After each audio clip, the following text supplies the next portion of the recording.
Bonjour, nous sommes les troisièmes latinistes dans le CD du Collège Gambetta à Saint-Étienne, en France, et nous allons vous lire le livre premier de Daphnis et Chloé.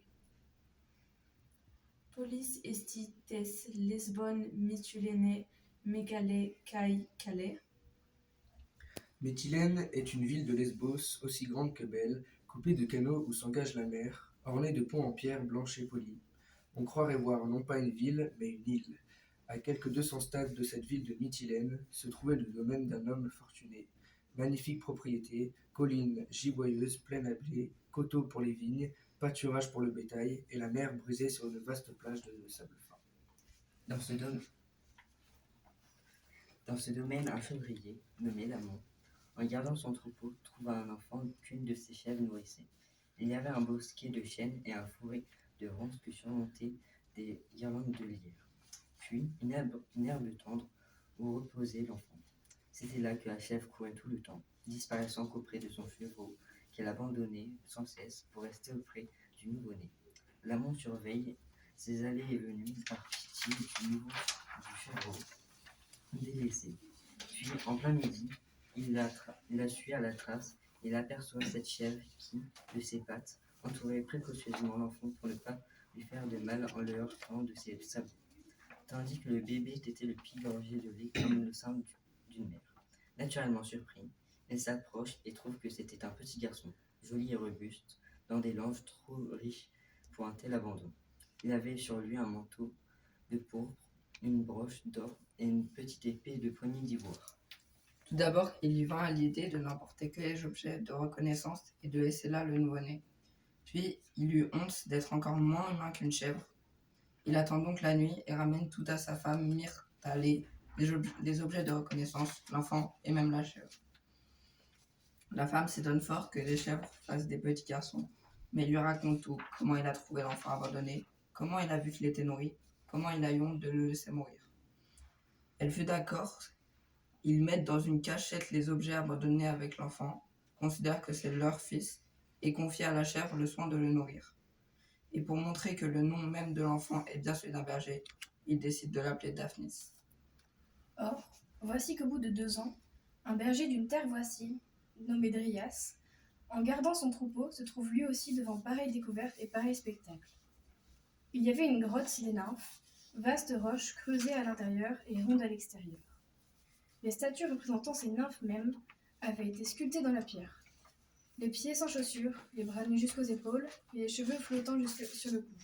Une ceinture à la taille, le sourire au visage. Toute la scène n'était qu'un chœur de danse. L'entrée de la grotte se trouvait juste au milieu de la grande roche. D'une source, une eau jaillissante faisait courir un ruisseau.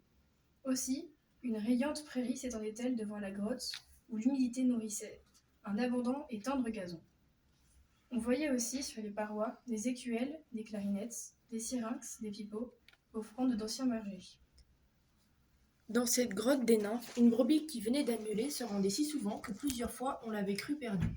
Pour la corriger et lui faire reprendre ses bonnes habitudes de pâture, Dryas fit un lien en courbant une tige verte et, avec cette espèce de lacet, il s'approcha du rocher pour y saisir la bête. À son arrivée, il ne trouva rien de ce qui l'attendait, mais la brebis qui offrait très maternellement sa mamelle à l'enfant pour le faire téter tout à son aise. Et lui, sans pleurer, portait avidement, sur l'une et l'autre des mamelles, sa bouche qui restait pure et fraîche, car la brebis lui léchait le visage lorsqu'il s'était gorgé de nourriture. Cette enfant était une fille, et elle portait, elle aussi, avec ses langes, des objets de reconnaissance, coiffe brodée d'or, chaussons dorés et, à ses chevilles, des anneaux d'or. Il estime que cette trouvaille lui vint des dieux, et la brebis lui montre qu'il doit témoigner à chevreau délaissé, puis en plein midi, il la suit. Amour et compassion, il place donc le nouveau-né sur son bras, met sa besace, les objets de reconnaissance, et prie les nymphes de pouvoir élever heureusement le petit suppliance. Puis, comme c'était l'heure de ramener le troupeau, il rentre à la ferme, il raconte à sa femme ce qu'il a vu et lui montre ce qu'il a trouvé. Il l'engage à considérer l'enfant comme sa fille et, sans rien dire, à l'élever comme si elle était la sienne. Alors, Napé, c'était son nom, devient aussitôt une mère et se met à choyer l'enfant, comme si elle craignait de se montrer inférieure à la brebis. Et, pour accréditer cette histoire, elle lui donne également un nom pastoral, Chloé. Les enfants, bien vite, devinrent grands et leur beauté se révélait tout autre que rustique. Lui venait d'avoir 15 ans, elle 2 ans de moins, quand Dryas et Lamon, la même nuit, eurent le rêve que voici. Les nymphes leur apparurent, celles de la grotte où se trouvait la source et où Dryas avait découvert l'enfant. Elles livraient Daphnis et Chloé à un petit enfant aussi vif que joli, qui avait des ailes aux épaules et portait de petites flèches avec un petit arc. D'une même flèche, il toucha les 2 jeunes gens, puis leur commanda de se faire désormais bergers, lui du troupeau de chèvres et elle du troupeau de moutons. Ce rêve les affligea. Ainsi devaient être gardiens de chèvres et de moutons, ceux dont les langes avaient laissé espérer un sort plus brillant. C'est pourquoi ils les élevèrent d'une manière particulièrement délicate et leur faisaient apprendre à lire, à écrire et à connaître toutes les belles choses qu'on peut enseigner à la campagne. Mais ils furent bons d'obéir à la divinité pour des enfants qui avaient sauvé la providence divine.